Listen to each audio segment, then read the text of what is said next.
Shalom Bapak Ibu Saudara yang dikasihi oleh Tuhan kita Yesus Kristus. Kami ucapkan selamat pagi, selamat hari Minggu, dan salam jumpa kembali di dalam program Khotbah Minggu Sunday Blessing.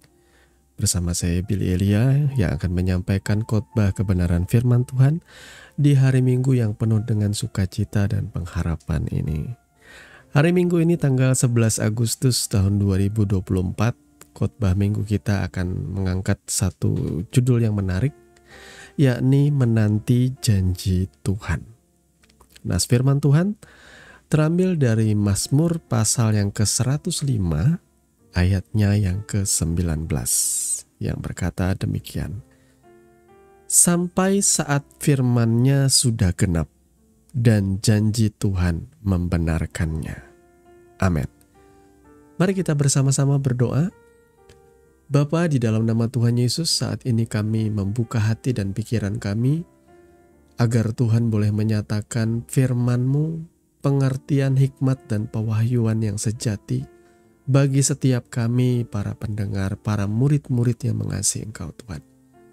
Kami siap mendengarkan isi hati-Mu, hanya di dalam nama Tuhan Yesus kami berdoa. Amin. Bapak Ibu Saudara yang dikasihi oleh Tuhan kita Yesus Kristus, tentu saudara adalah orang-orang yang sangat suka dengan istilah menanti janji Tuhan. Banyak kali khotbah tentang menanti janji Tuhan itu selalu dibumbui dengan cerita-cerita manis mengenai kesuksesan, keberhasilan, suatu pencapaian atau berkat yang merupakan hadiah yang diberikan oleh Tuhan bagi mereka yang setia. Tapi apa benarkah janji Tuhan itu melulu sebuah pencapaian atau kesuksesan? Apakah janji Tuhan itu adalah satu pencapaian posisi penting di dalam jabatan, di dalam pemerintahan, di kantor? Apakah janji Tuhan itu bicara kehidupan yang diberkati, melimpah, menjadi orang kaya? Apakah itu janji Tuhan di dalam pikiran saudara? Banyak kali memang saya harus akui orang-orang itu seringkali diiming-imingi mengenai janji Tuhan itu dari cerita-cerita di dalam Alkitab. Saya tidak katakan bahwa cerita itu adalah tong kosong atau bohong ya. Cerita itu adalah sebuah fakta sejarah yang dicatat di dalam Alkitab kita, yang usianya sudah ribuan tahun. Jadi kisah-kisah itu menginspirasi, hanya saja di dalam khotbah itu suka dipelintir, tujuannya selalu mendorong orang untuk memperoleh janji Tuhan yang bicara soal kesuksesan, keberhasilan, hidup kaya raya, diberkati, berlimpah-limpah. Selalu khotbahnya seperti itu. Memotivasi orang untuk setia ikut Tuhan, memotivasi atau tidak untuk memberikan persembahan yang besar dan rutin, memotivasi untuk aktif di dalam pelayanan gereja, supaya apa? Supaya Tuhan memberkati dan melimpahkan janjinya. Seperti Abraham, Ishak, dan Yakub. Padahal kalau kita bicara soal janji Tuhan, janji Tuhan itu adalah soal ikatan antara manusia dan Allah. Dan ikatan itu pun terjadi oleh karena manusia itu meresponi akan Tuhannya.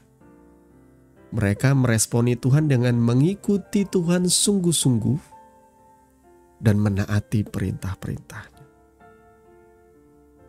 Saudara ya, ada ujian yang harus dilalui, katakanlah oleh Abraham, sampai-sampai membuat Tuhan meneguhkan perjanjian itu dan bersumpah demi dirinya sendiri bahwa Tuhan akan menjadikan Abraham bangsa yang besar.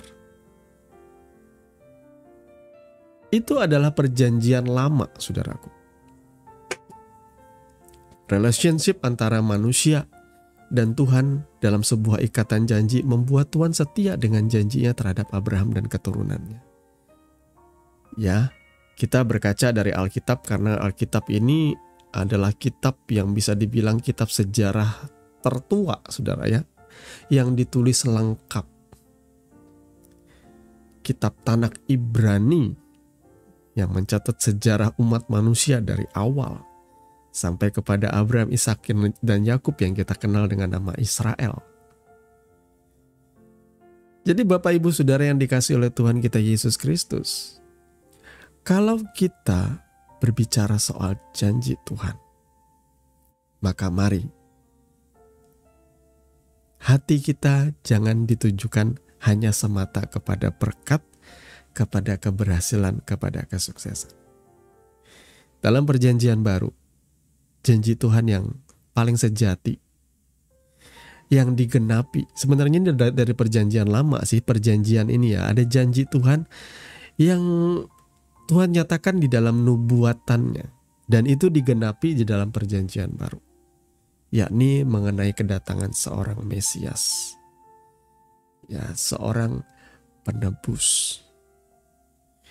Dan celakanya, kebanyakan bangsa Israel tidak mengenal Sang Mesias ini. Ketika ia datang dalam rupa anak manusia, mereka menolak dia.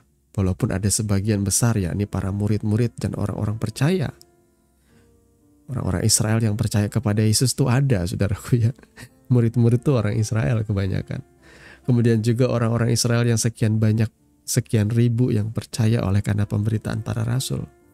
Mereka juga adalah orang-orang yang menerima Kristus. Tetapi masih banyak juga orang yang masih belum menerima Kristus.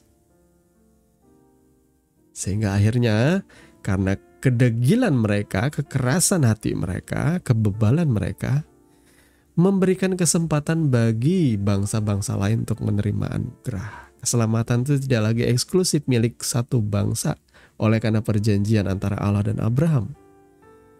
Tetapi hari ini ada perjanjian yang lebih kuat, yaitu darah anak domba Allah yang menghapus dosa dunia. Keselamatan di dalam Tuhan kita Yesus Kristus adalah perjanjian yang lebih kuat. Saya pikir lebih kuat dari perjanjian antara Allah dan Abraham. Karena perjanjian ini ditandai dengan tertumpahnya darah Kristus Sang anak domba Allah di atas kayu salib. Abraham hampir menyembelih anaknya, Ishak ya, di atas bukit Moria. Tetapi Tuhan melihat kesungguhan hati Abraham ketika ia bisa melalui ujian, karena baginya ia percaya Tuhan berkuasa menghidupkan anaknya dari kematian. Dan ia juga percaya tidak mungkin Tuhan memberikan ia anak untuk ditumbalkan, karena ini adalah anak yang dijanjikan. Dan melalui keturunan anak ini Tuhan menjanjikan sesuatu yang besar bagi keturunan Abraham. Ia punya iman, ia percaya. Demikian juga setiap kita. Kita tidak pernah melihat prosesi penyaliban yang terjadi 2000 tahun yang lalu bahkan lebih. Tapi ketika kita percaya kepada apa yang dikatakan oleh firman Tuhan, dan kita mengakui dengan mulut, Bapa, aku percaya Yesus Kristus telah menebus dosaku. Dalam rupa anak manusia ia merendahkan diri, bahkan mati di atas kayu salib bagi dosa-dosaku. Aku diselamatkan, aku diampuni, aku dilayakan. Maka saudara dengan iman, saudara menerima keselamatan. Karena sebagaimana firman Tuhan katakan, dengan mulut kita mengaku, dengan hati kita percaya, maka kita akan diselamatkan. Nah, Bapak Ibu Saudara yang dikasihi oleh Tuhan kita Yesus Kristus, kira-kira adakah lagi setelah era perjanjian baru, adakah lagi perjanjian yang lebih kuat daripada Kristus? Kristus itu segala-galanya. Segala harta di dunia, kesuksesan, keberhasilan, itu tidak ada bisa dibandingkan dengan anugerah keselamatan di dalam Yesus. Gak bisa dibandingkan, saudaraku. Anugerah keselamatan itu terlalu besar untuk kita terima. Kita tidak patut menerimanya. Tetapi itulah anugerah. Pemberian yang sebenarnya tidak layak diberikan. Tetapi Tuhan berkenan untuk memberikannya. Karena Ia begitu mengasihi kita. Semua orang memegahkan hari ini. Diberkati. Di gereja, bukankah pendeta-pendeta bisa bersaksi sambil mengenakan outfit atau pakaian yang mahal dan setelan jas yang begitu mewahnya? Mereka bisa bercerita mengenai keberhasilan mereka di dalam pelayanan, bisa menunjukkan mereka bisa membeli mobil mewah, bisa jalan-jalan ke luar negeri. Tetapi apakah semuanya itu bisa disebut sebagai janji Tuhan?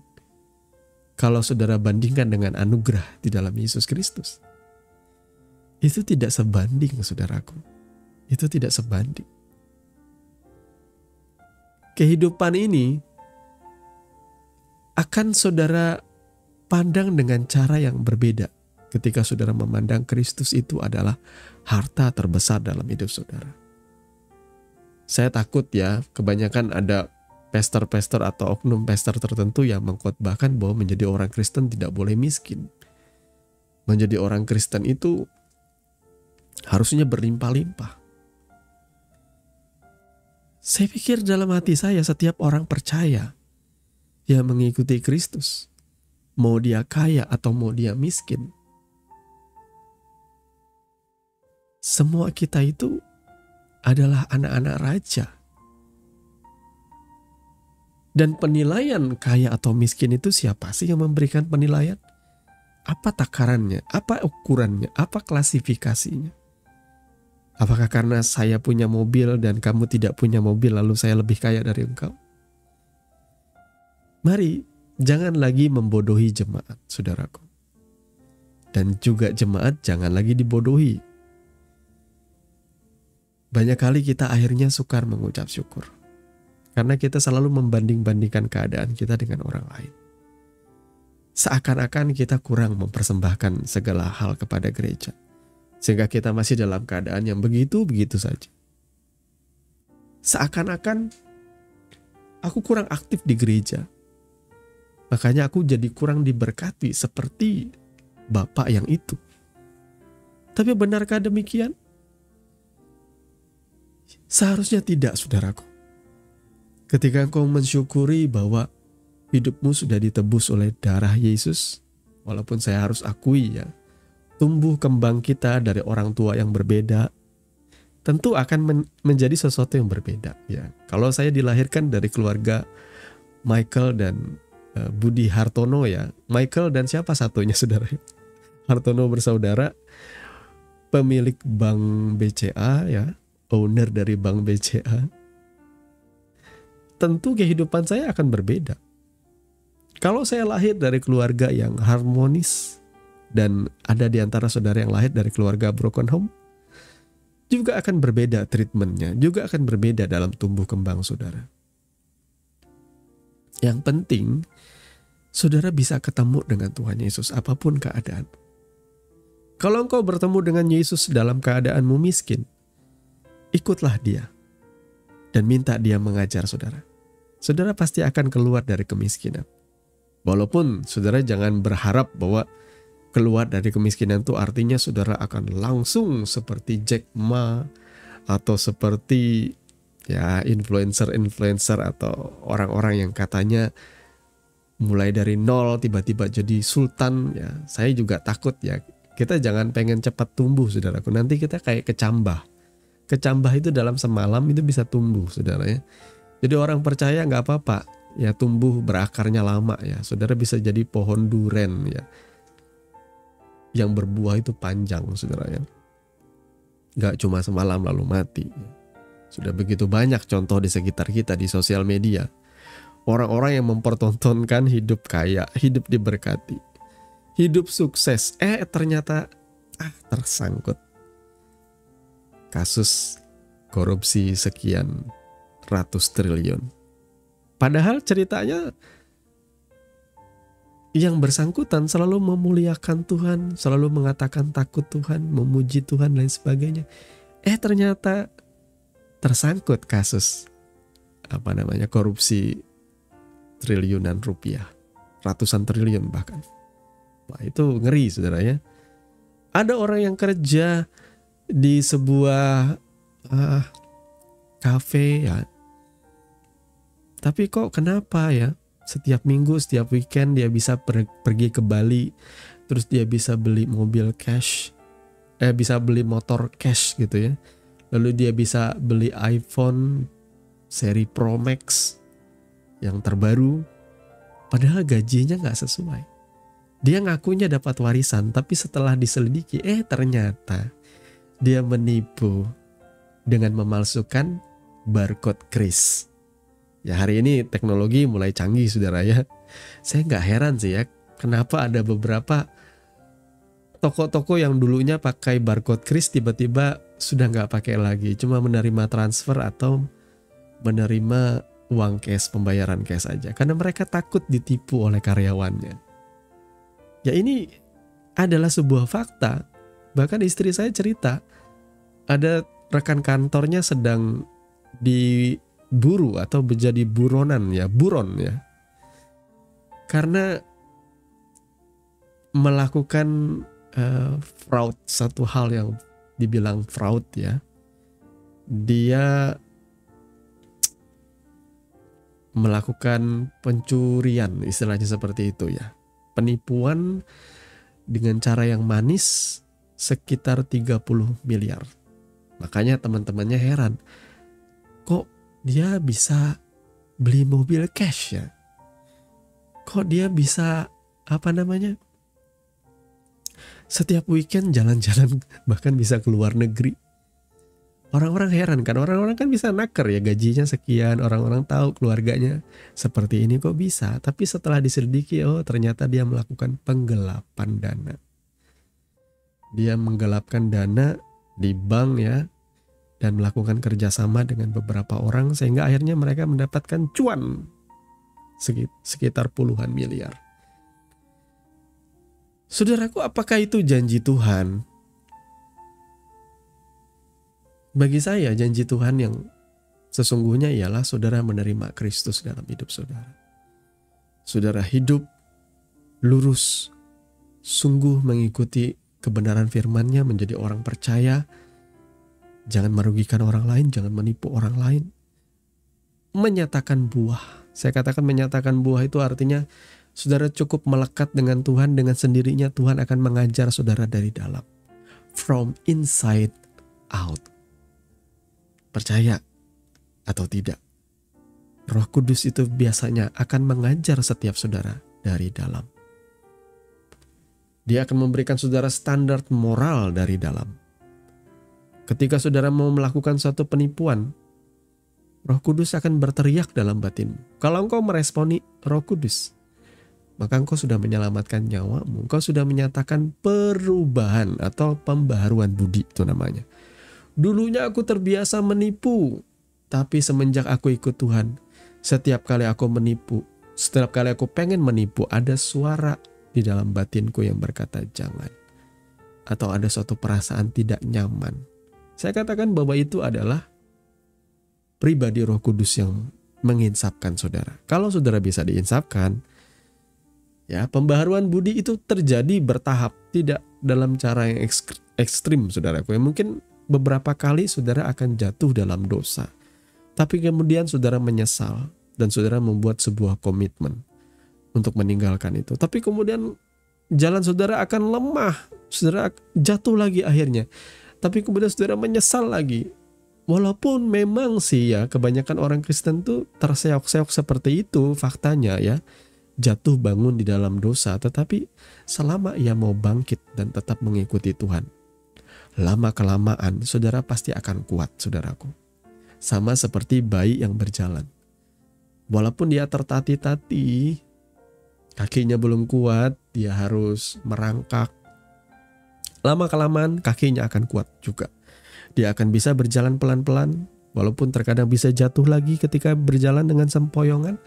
Tapi kemudian ketika kaki dan tulangnya mulai kuat, ia pasti akan bisa berlari. Bapak Ibu Saudara, dalam pengiringan saudara akan Tuhan, pelan-pelan saja. Asal engkau tetap mengikuti Tuhan dengan sungguh-sungguh. Tinggalkan cara hidupmu yang lama. Kalau hati nuranimu menuduh engkau, berarti itu hal yang tidak disukai oleh Tuhan. Tinggalkan itu. Cara hidupmu yang lama, tinggalkan. Kalaupun itu berkenaan dengan pekerjaanmu, kehidupan di dunia malam ya, yang syarat dengan dosa, saudara akui itu di hadapan Tuhan. Tuhan, tolong aku. Aku sudah bosan hidup dengan cara hidup seperti ini. tuntun aku Tuhan. Kalau saudara sungguh-sungguh, biasanya Tuhan akan membukakan saudara jalan. Ya, ikuti saja. Dalam pengalaman saya mengikuti Tuhan, saudaraku, yang saya tahu janji Tuhan yang selalu digenapi dalam hidup kita ialah Tuhan selalu menyertai kita sampai kepada akhir zaman, sampai kepada kesudahan. Atau dengan kata lain, Tuhan akan menyertai kita sampai kita mati. Itu adalah janji Tuhan yang lebih luar biasa daripada kesuksesan yang seringkali dikhotbahkan di mimbar.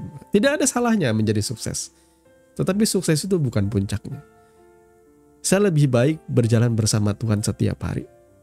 Bagi saya itu adalah kesuksesan yang sejati. Saya melihat pertolongan Tuhan, pemeliharaan Tuhan, dan tidak pernah terlambat. Hari ini keluarga kami dipelihara oleh Tuhan, disertai, ditolong oleh Tuhan. Dan saya yakin sampai masa yang akan datang, Tuhan pasti akan selalu setia menyertai kita. Karena itu janjinya. Sebelum Yesus terangkat naik ke sorga, Ia sudah berkata kepada murid-muridnya, "Ketahuilah, aku akan menyertai engkau senantiasa sampai kepada akhir zaman." Itu adalah janji Tuhan. Dan saya akan pegang itu selama-lamanya. Asal saudara mengikuti Tuhan. Saudara misalnya pengen memulai suatu pekerjaan, lalu saudara diberikan hikmat atau ide oleh Tuhan. Hikmat itu kadang-kadang bisa dari Tuhan, saudaraku. Ya, bentuknya ide, usaha seperti itu. Saudara jalani aja, coba jalani. Kalau memang itu gagal, nanti Tuhan akan arahkan saudara. Tapi kalau memang itu berhasil, Tuhan akan menjadikan itu berhasil. Ya, tapi jangan lantas saudara pengen cepat-cepat. Sabar aja. Yang penting saya percaya Tuhan memelihara hidup kita hari demi hari. Tuhan mencukupkan keperluan kita hari demi hari. Berseru kepada Tuhan. Itu indahnya mengikuti Tuhan, saudaraku. Ketika kita membaca nas firman Tuhan ini tadi ya, Mazmur 105 ayat 19 ini, sampai saat firman-Nya sudah genap dan janji Tuhan membenarkannya. Ini sedang menceritakan siapa sih? Ini sedang menceritakan tentang Yusuf. Yusuf menerima janji Tuhan bagaimana? Ketika ia mendapatkan mimpi bahwa ia akan menjadi orang besar. Bahkan lebih besar daripada saudaranya, lebih besar daripada ayahnya. Ya, matahari, bulan, dan bintang-bintang sujud menyembah kepadanya. Tapi kenyataannya ketika waktu berjalan, ia boro-boro mendapatkan janji itu, saudaraku. Ia malah dibenci oleh saudara-saudaranya. Dan saudara-saudaranya sepakat untuk menjual dia kepada kafilah gitu ya. Dan mereka merampas jubah yang maha indah itu, jubah emasnya.